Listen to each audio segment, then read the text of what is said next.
And then there was Saint Kevin and the Blackbird.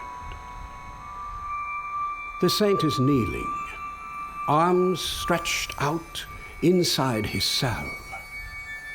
But the cell is narrow, so one turned up palm is out the window, stiff as a crossbeam, when a blackbird lands and lays in it and settles down to nest.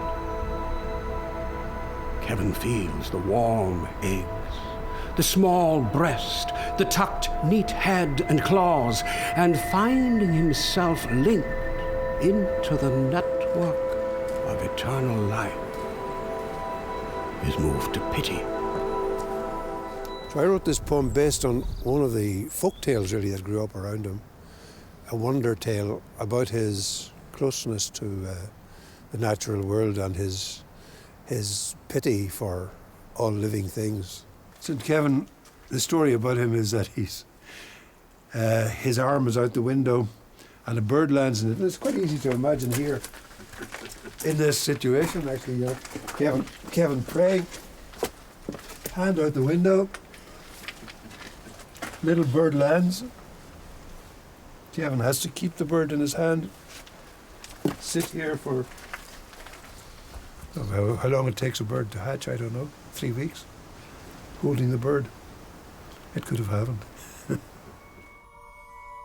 But since the whole thing's imagined anyhow, imagine being Kevin. Which is he? Self-forgetful, or an agony all the while from his neck on down out through his hurting forearms? Are his fingers sleeping? Can he still feel his knees? Or has the shut-eyed blank of underneath crept up? Through him, is there distance in his head?